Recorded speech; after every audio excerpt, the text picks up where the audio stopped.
ప్రార్థన. మమ్మల్ని మిక్కిలిగా ప్రేమిస్తున్న మా మంచి యేసయ్య, కృప కనికరం గల దేవా, ఆదరించు దేవా, ఆలోచన చెప్పు తండ్రి, నీకు వందనములు ప్రభువా.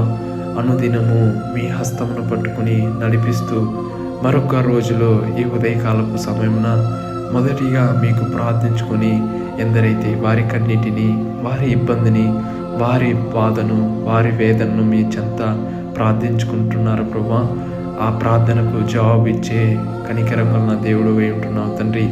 మనుషుల వంటి వాడు మీరు కాదు ప్రభువా.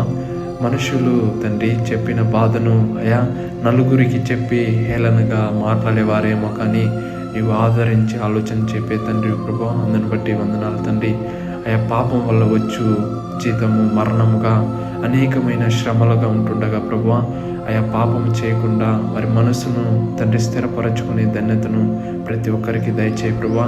అయా ప్రతి ఒక్కరూ గుర్తిరిగే ధన్యతను దయచేయ ప్రభువా. శ్రమలు, కన్నీరు, కష్టాలు తండ్రి పాపమును కారకంగా ఉంటున్నది ప్రభువా. పాపమును విడిచిపెట్టి పరిశుద్ధంగా మిమ్మల్ని ఆరాధించే ధన్యతను ప్రతి ఒక్క బిడ్డకు దయచేయ తండ్రి. ఎందరైతే ఈ రోజులో ఎగ్జామ్స్కి ప్రిపేర్ అవుతున్నారో ప్రభువా, ప్రతి ఒక్కరికి మీ యొక్క పరలోకపు జ్ఞానం దయచేయ తండ్రి. ఎందరైతే రాకపోకలందు ఉంటున్నారో మీ తోడు, మీ మహాకృపను దయచేయ ప్రభువా. ఎందరైతే తండ్రి ఈ రోజులో హాస్పిటల్ మధ్య ఉండి కన్నీరు విడుచుచున్నారో వారికి పరిపూర్ణమైన స్వస్థతను దయచేస్తారని నజరేయుడైన యేసయ్య అతి పరిశుద్ధమైన నామమున అడిగి ప్రార్థించి వేడుకుంటున్నాం పరమ తండ్రి. ఆమేన్.